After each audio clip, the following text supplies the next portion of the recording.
Hello hi ಎಲ್ರಿಗೂ ನಮಸ್ಕಾರ. ಇತ್ತೀಚೆಗೆ ಹುಬ್ಬಳ್ಳಿಯಲ್ಲಿ ಮಹಿಳೆಯೊಬ್ಬರನ್ನು ಪೊಲೀಸರು ವಿವಸ್ತ್ರಗೊಳಿಸಿ ಎಳೆದಾಡಿದ್ದಾರೆ ಎಂಬ ಸುದ್ದಿ ಇಡೀ ರಾಜ್ಯದಾದ್ಯಂತ ದೊಡ್ಡ ಸಂಚಲನವನ್ನೇ ಮೂಡಿಸಿತ್ತು. ಒಬ್ಬ ಮಹಿಳೆಗೆ ಪೊಲೀಸರಿಂದ ಇದಂತಹ ಅವಮಾನ ಅಂತ ಜನ ಆಡ್ಕೋತಾ ಇದ್ರು.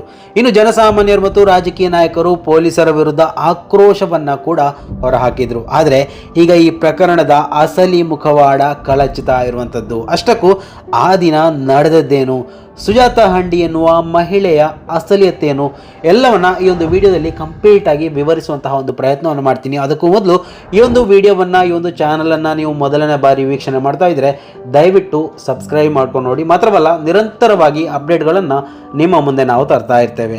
ಈ ಒಂದು ಘಟನೆಯ ಹಿನ್ನೆಲೆಯನ್ನು ಮೊದಲು ನಾವು ಗಮನಿಸ್ತಾ ಬರೋಣ. ಜನವರಿ 2ರಂದು ಮತದಾರರ ಪಟ್ಟಿ ಪರಿಷ್ಕರಣೆ ವೇಳೆ BLOಗಳ ಜೊತೆಗೆ ಸುಜಾತ ಹಂಡಿ ಓಡಾಡ್ತಾ ಇರುವುದಕ್ಕೆ ಕಾಂಗ್ರೆಸ್ ಕಾರ್ಯಕರ್ತರು ಆಕ್ಷೇಪ ವ್ಯಕ್ತಪಡಿಸಿದರು. ಈ ವೇಳೆ ನಡೆದ ಗಲಾಟೆಯಲ್ಲಿ ಹಲ್ಲೆ ನಡೆದಿದೆ ಎಂಬ ದೂರಿನ ಮೇರೆಗೆ ಪೊಲೀಸರು ಜನವರಿ 5ರಂದು ಸುಜಾತಳನ್ನು ಬಂಧಿಸಲು ಮುಂದಾಗಿದ್ದರು. ವಿವಸ್ತ್ರಗೊಂಡ ವಿಡಿಯೋ ಮತ್ತು ಪೊಲೀಸರು ಈ ಬಗ್ಗೆ ಸ್ಪಷ್ಟನೆ ನೀಡಿರುವಂತಹ ವಿಚಾರದ ಬಗ್ಗೆ ಕೂಡ ನಾವು ಗಮನಿಸ್ತಾ ಬರೋಣ. ಬಂಧನದ ವೇಳೆ ಸುಜಾತ ಹಂಡಿ ವಿವಸ್ತ್ರಗೊಂಡಿರುವ ವಿಡಿಯೋ ಸಾಮಾಜಿಕ ಜಾಲತಾಣದಲ್ಲಿ ವೈರಲ್ ಆಗಿತ್ತು. ಪೊಲೀಸರೇ ಬಟ್ಟೆ ಬಿಚ್ಚಿದ್ದಾರೆ ಎಂಬ ಆರೋಪ ಕೂಡ ಕೇಳಿಬಂದಿತ್ತು. ಆದರೆ ಹುಬ್ಬಳ್ಳಿ ಕಮಿಷನರ್ ಶಶಿಕುಮಾರ್ ಅವರು ಬಿಡುಗಡೆ ಮಾಡಿದ ಮತ್ತೊಂದು ವಿಡಿಯೋದಲ್ಲಿ ಸುಜಾತ ಹಂಡಿ ತಾವೇ ಸ್ವತಃ ಬಟ್ಟೆಯನ್ನು ಹರಿದುಕೊಂಡು ಬಿಚ್ಚಿಕೊಳ್ಳುತ್ತಿರುವುದು ಸ್ಪಷ್ಟವಾಗಿ ದಾಖಲಾಗಿದೆ. ಇದು ಕೇವಲ ಪೊಲೀಸರನ್ನ ಸಿಲುಕಿಸಲು ಮಾಡಿದಂತಹ ಹೈಡ್ರಾಮಾ ಅಂತ ಬೆಳಕಿಗೆ ಬಂದಿತ್ತು. ಮಾತ್ರ ಅಲ್ಲ, ಆ ಒಂದು ಸುಜಾತ ಹಂಡಿ ಎನ್ನುವಂತಹ ಮಹಿಳೆಯ ತಮ್ಮನೇ ವಿಡಿಯೋವನ್ನು ಕೂಡ ಮಾಡಿಕೊಂಡಿದ್ದ ಅಂತ ವಿಚಾರಗಳು ಹೊರಗಡೆ ಬಂದಿತ್ತು. ಇನ್ನು ಸುಜಾತ ಹಂಡಿ ಯಾರು, ಅವರ ಕ್ರಿಮಿನಲ್ ಇತಿಹಾಸ ಏನು ಅನ್ನೋದನ್ನು ನಾವಿವತ್ತು ಗಮನಿಸ್ತಾ ಬರೋಣ. ಈ ಮಹಿಳೆಯ ಹಿನ್ನೆಲೆಯನ್ನು ಕೆದಕಿದಾಗ ನಿಜಕ್ಕೂ ಬೆಚ್ಚಿ ಬೀಳಿಸುವಂತಹ ಸತ್ಯಗಳು ಹೊರಗಡೆ ಬರ್ತಾ ಇರುವಂಥದ್ದು. ಏನೇ ಒಂದು ವಿವರಗಳು ಹೊರಗಡೆ ಬರ್ತಾ ಇದ್ದಂತಹ ಸಂದರ್ಭದಲ್ಲಿ ಇಡೀ ರಾಜ್ಯಾದ್ಯಂತ, ದೇಶದಾದ್ಯಂತ ಸುದ್ದಿಯಾದಂತಹ ವಿಚಾರ. ರಾಷ್ಟ್ರೀಯ ಮಹಿಳಾ ಹಕ್ಕುಗಳ ಆಯೋಗ, ರಾಜ್ಯ ಮಹಿಳಾ ಹಕ್ಕುಗಳ ಆಯೋಗ ಒಂದರ ಹಿಂದೆ ಒಂದರಂತೆ ಬಂದು ಈ ಒಂದು ಕನಿಕರ ಸೃಷ್ಟಿ ಮಾಡುವಂತಹ ಸನ್ನಿವೇಶಗಳು ಸೃಷ್ಟಿಯಾಗಿದ್ವು.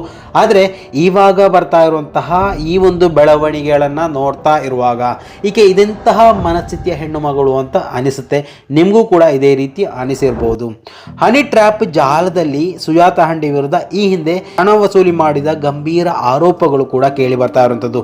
ಕಿಡ್ನಾಪ್ ಮಾಡಿದ್ದು, ಆಮೇಲೆ ಅವರ ಮೇಲೆ ಕ್ರೌರ್ಯ ಎಸೆದಿದ್ದು. 2023ರಲ್ಲಿ ಧಾರವಾಡದ ವ್ಯಕ್ತಿಯೊಬ್ಬರನ್ನ ಹನಿ ಟ್ರ್ಯಾಪ್ ಮಾಡಿ ಕಿಡ್ನಾಪ್ ಮಾಡಿ 4 ದಿನಗಳ ಕಾಲ ಬೆಲ್ಟ್ನಿಂದ ಅಮಾನುಷವಾಗಿ ಹೊಡೆದು ಸುಮಾರು 1.80 ಲಕ್ಷ ರೂಪಾಯಿ ಹಣ ದೋಚಿದ ಪ್ರಕರಣ ಕೂಡ ಇವರ ಮೇಲೆ ಇದೆ.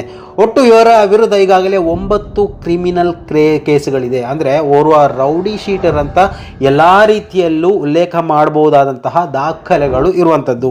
ಈ ಒಂದು ವಿಚಾರವಾಗಿ BJP ದೊಡ್ಡ ಮಟ್ಟದಲ್ಲಿ ಹೈಲೈಟ್ ಅನ್ನು ಪಡ್ಕೊಳ್ಳೋಕೆ ಅಥವಾ ದೊಡ್ಡ ಮಟ್ಟದ ಒಂದು ರೀತಿಯಲ್ಲಿ ಹೈಪ್ ಕೊಡೋದಕ್ಕೆ ಸಿದ್ಧತೆ ನಡೆಸಿತ್ತು. ಆ ಒಂದು ಮಹಿಳೆಗೆ ದೊಡ್ಡ ಮಟ್ಟದಲ್ಲಿ ಬೆಂಬಲವನ್ನು ನೀಡಿತ್ತು. ಇವಾಗ ಆ ಒಂದು ಬೆಂಬಲವೇ BJPಯನ್ನು ಮುಜುಗರಕ್ಕೀಡು ಮಾಡುತ್ತಾ ಇರುವಂಥದ್ದು. ಈ ಮಹಿಳೆ BJP ಕಾರ್ಯಕರ್ತೆ ಎಂಬ ಕಾರಣಕ್ಕೆ ರಾಜ್ಯ BJP ನಾಯಕರು ಆಕೆಯ ಪರವಾಗಿ ದೊಡ್ಡ ಮಟ್ಟದ ಪ್ರತಿಭಟನೆಯನ್ನು ನಡೆಸಿದರು. ರಾಷ್ಟ್ರೀಯ ಮಹಿಳಾ ಆಯೋಗಕ್ಕೂ ದೂರನ್ನು ನೀಡಲಾಗಿತ್ತು. ಆದರೆ ಈಗ ಮಹಿಳೆಯ ಕ್ರೌರ್ಯದ ವಿಡಿಯೋಗಳು ಮತ್ತು ಸತ್ಯಾಂಶಗಳು ಹೊರಬರ್ತಾ ಇದ್ದಂತೆ ಆಕೆಯ ಪರ ನಿಂತಹ ನಾಯಕರಿಗೆ ಭಾರಿ ಮುಜುಗರ ಉಂಟಾಗಿರುವಂಥದ್ದು.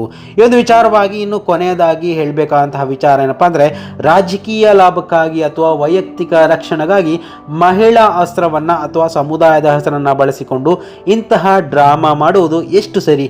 ನಿಜವಾಗಿ ಅನ್ಯಾಯಕ್ಕೊಳಗಾದ ಮಹಿಳೆಯರಿಗೆ ಇದರಿಂದ ನ್ಯಾಯ ಸಿಗದಂತಾಗುತ್ತದೆ. ಈ ಸುಜಾತ ಹಂಡಿ ಎಂಬ ಮಹಿಳೆಯ ಅಸಲಿ ಮುಖ ಈಗ ಬಯಲಾಗಿರುವಂಥದ್ದು.